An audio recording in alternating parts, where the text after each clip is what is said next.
Hello friends, welcome to Teachers Empire. आज की इस वीडियो लेक्चर में हम फिर से डिस्कस करेंगे उत्तराखंड एलटी और लेक्चरर की तैयारी करने वाले उन सभी एस्पिरेंट के लिए कुछ इंपॉर्टेंट एमसीक्यू को जो कि अक्सर एग्जाम में पूछे जाते हैं।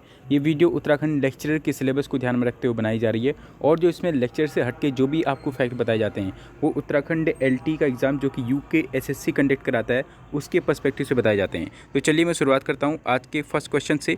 कल हमने क्वेश्चन नंबर 20 तक हमने कंप्लीट किया था, आज हम यहीं से शुरू करेंगे। फर्स्ट क्वेश्चन है, author of the book the marriage of hell and heaven is, यानी marriage of hell and hell के लेखक कौन थे। ऑप्शंस आपको दिए गए J.S. Mill, William Blake, P.B. Shelley, none of the above. इसका सही आंसर है विलियम ब्लेक। इसका सही आंसर है marriage of hell and hello नामक बुक किसने लिखी थी? विलियम ब्लेक ने लिखी थी। विलियम ब्लेक, जिनको मैंने आपको कल भी बताया था, इनको पेंटर के नाम से भी जाना जाता है, यानी पोएट्स एंड प्रिंट मेकर के नाम से इनको जाना जाता है। किस नाम से? पोएट एंड प्रिंट मेकर के नाम से जाना जाता है। विलियम ब्लेक कौन सी एज से बिलोंग करते हैं? रोमांटिक एज से बिलोंग करते हैं। बढ़ता हूँ क्वेश्चन नंबर 21 की ओर। क्वेश्चन नंबर 21 आपके सामने है, Easter 1916 was published in. Options आपको दिए गए हैं 1915, 1916, 1917 या 1918। इसका सही आंसर है ऑप्शंस के अकॉर्डिंग 1918 इसका सही आंसर होगा। ईस्टर 1916 ये किसकी पोएम थी? W.B. यीट्स की पोएम थी। W.B. यीट्स का पूरा नाम क्या है? विलियम बटलर यीट्स है।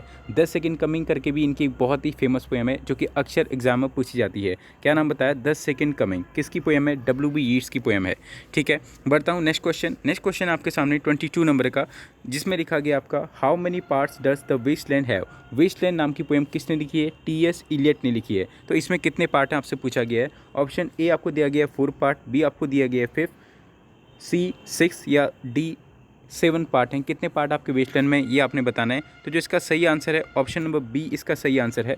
बात करूं द वेस्टलैंड की, तो ये किसकी पोएम है? T.S. इलियट की पोएम है। T.S. इलियट का पूरा नाम क्या है? थॉमस स्टर्न इलियट इनका पूरा नाम है। T.S. इलियट का जो बर्थ प्लेस है, अक्सर पूछा जाता है बर्थ प्लेस कहाँ है आपका?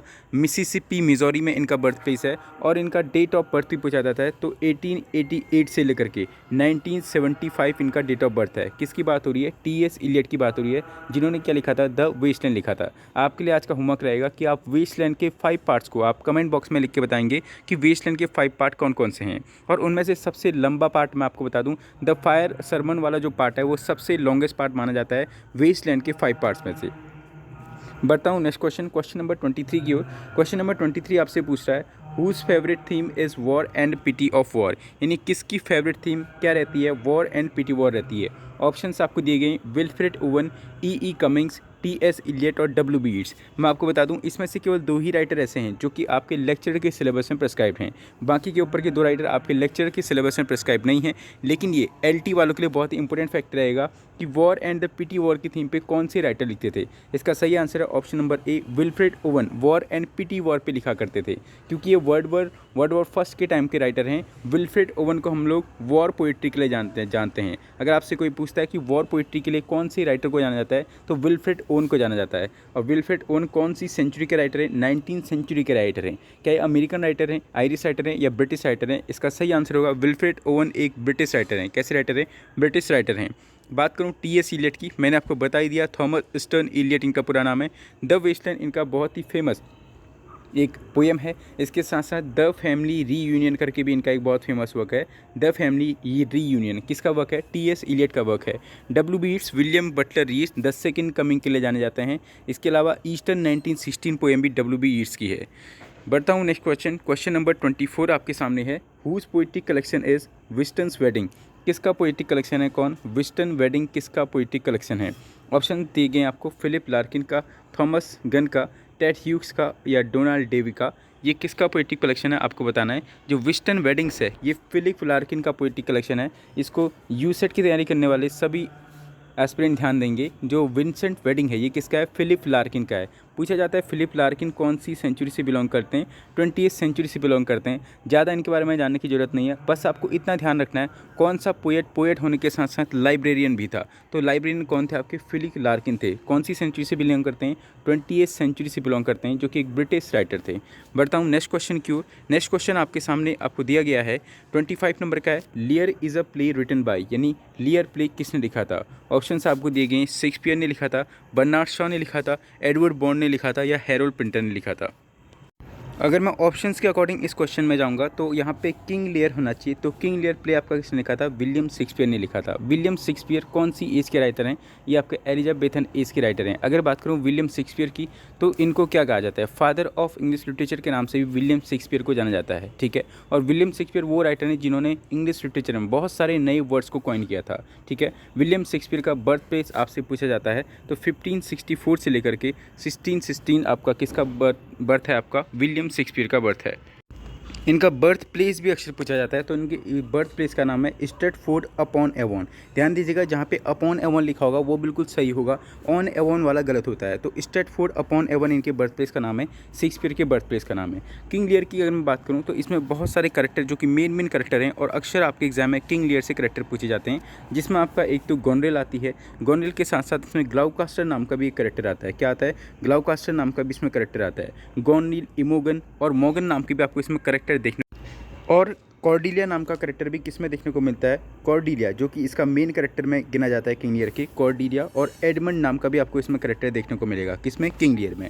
अब आप मुझे कमेंट बॉक्स में बताएंगे कि किंग लियर शेक्सपियर की कॉमेडीज़ में काउंट होता है या शेक्सपियर की ट्रेजेडीज़ में काउंट होता है? किसकी बात हो रही है? किंग लियर की बात हो रही है। और जिसमें अदर जो 3 राइटर दिए गए, अगर मैं उनकी बात करूँ तो जीबी शॉ आपके लेक्चर के सिलेबस में दिए गए हैं, हैरोल्ड पिंटर भी आपके लेक्चर के सिलेबस में, एडवर्ड बाउंड आपके लेक्चर के सिलेबस में नहीं है। तो जीबी शॉ की अगर मैं बात करूँ, जिनका पूरा नाम क्या है? George Bernard Shaw. क्या नाम है? George Bernard Shaw. अक्सर इनका बर्थ भी पूछा जाता है तो 1850 से लेकर के 1950 इनका बर्थ है। ध्यान दीजिएगा,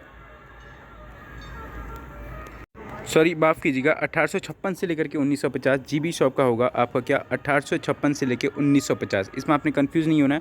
1856 टू 1950 इसका क्या है? आपका डेट ऑफ बर्थ है। किसकी बात हो रही है? जीबी शॉ की बात हो रही है। अब आप डेट ऑफ बर्थ से समझ गए होंगे। अगर मैं आपसे पूछिए कौन सी सेंचुरी से बिलोंग करते हैं तो 19th सेंचुरी से बिलोंग करते हैं। इनके बहुत सारे फेमस प्ले भी हैं जो कि जाने जाते हैं मैन एंड सुपरमैन और आर्म्स एंड द मैन के लिए। किसके लिए? आर्म्स एंड द मैन और मैन और सुपरमैन, इन दोनों हेडिंग्स को आप याद रखिएगा। मैंने आपसे बोला आर्म्स एंड द मैन और मैन एंड सुपरमैन, ये दोनों किसके प्ले हैं? जीबी शॉ के प्ले हैं। इसके साथ साथ पिगमेलियन नाम का इनका एक बहुत ही फेमस प्ले है। किस नाम का? पिगमेलियन नाम का प्ले है। किसका? जीबी शॉ का। 19th सेंचुरी से बिलोंग करते हैं। और कैसे राइटर हैं? ब्रिटिश राइटर हैं, आयरिश राइटर हैं, ये आप मुझे कमेंट बॉक्स में बताएंगे। वीडियो को आप लाइक करेंगे अगर आपको लग रहा है कि यहाँ से आपको कंटेंट और फैक्ट मिल रहे हैं, नई नई चीज़ें आपको जानने को मिल रही हैं, चीज़ें आपकी रिवाइज हो रही हैं, तो आप वीडियो को लाइक करेंगे। जिस हिसाब के आपके लाइक होंगे उसी हिसाब से कंटिन्यूसली वीडियो आएगी और आपको नोटिफिकेशन की भी जरूरत नहीं पड़ेगी। आपके यूट्यूब में खुद ही आपकी स्कॉलरशिप में आपको दिखा देगा। तो इसलिए आपसे रिक्वेस्ट है, वीडियो को आप लाइक करेंगे। जो छोटे छोटे पॉइंट पूछे जा रहे हैं उसे आप कमेंट बॉक्स में उसके बारे में ज़्यादा से ज़्यादा आप लिख के बताएंगे, तो चीज़ें आपकी भी रिवाइज होंगी और अदर कमेंट देखने वालों की भी रिवाइज होंगी। बढ़ता हूँ मैं नेक्स्ट ऑप्शन यानी हैरोल्ड पिंटर की ओर। हैरोल्ड पिंटर जो कि आपके नोबेल प्राइज़ विनर हैं और इनको नोबेल प्राइज़ कब मिला था? हैरोल्ड पिंटर को 2005 में इनको नोबेल प्राइज़ मिला था। किसको? हैरोल्ड पिंटर को। और इसके साथ साथ हैरोल्ड पिंटर वो राइटर हैं जिनको हम लोग CHCBC के नाम से भी जानते हैं। इस वर्ड को आप ध्यान दीजिएगा, एक नया पॉइंट होगा। CHCBC के नाम से हम किसे जानते हैं? हैरोल्ड पिंटर को जानते हैं। मैं आपको बता दूँ जीबी शॉ को भी आपका नोबेल प्राइज़ मिला था। और जीबी शॉ को नोबेल प्राइज़ कब मिला है? 1925 में जीबी शॉ को क्या मिला है? नोबेल प्राइज़ मिला है। और हैरोल्ड पिंटर को कब मिला है? 2005 में हैरोल्ड पिंटर को नोबेल प्राइज़ मिला है। हैरोल्ड पिंटर के कुछ फेमस वर्क हैं जो कि अक्सर आपके एग्जाम में पूछे जाते हैं, जिनमें आपका फर्स्ट आता है आपका द बर्थडे पार्टी। इसके साथ साथ 20 ही इनका बिट्रियल नाम का भी एक प्ले आता है और एक द रूम करके भी इनका एक प्ले आता है। तो मैंने 3 प्ले आपको बताए हैरोल्ड पिंटर के, the birthday party, the room और बिट्रियल। ये 3 भी अगर आपको याद रहते हैं तो आप काफ़ी कुछ जान पाएंगे हैरोल्ड पिंटर के बारे में। एडवर्ड बाउंड का हमारे रिलेशन से, हमारे सिलेबस से कोई भी रिलेशन नहीं है, तो हम इसके बारे में ज़्यादा नहीं जानेंगे। बढ़ता हूँ नेक्स्ट क्वेश्चन नंबर 26 की ओर। क्वेश्चन नंबर 26 आपके सामने है, who is the heroine in the novel the golden notebook. The golden notebook की हीरोइन आपकी कौन है? ऑप्शंस आपको दिए गए हैं, Anna Wulf, Anne Sexton, Anne Hathaway और वर्जीनिया वुल्फ। ये आपने बताना है कि द गोल्डन नोटबुक की हीरोइन कौन है। ये क्वेश्चन यू सेट की तैयारी करने वाले और नेट की तैयारी करने वाले के लिए बहुत इंपॉर्टेंट रहेगा। द गोल्डन नोटबुक जो कि एक बहुत ही 20th सेंचुरी के राइटर हैं, लेसन करके उनका नाम है, तो 20th सेंचुरी के राइटर हैं द गोल्डन नोटबुक।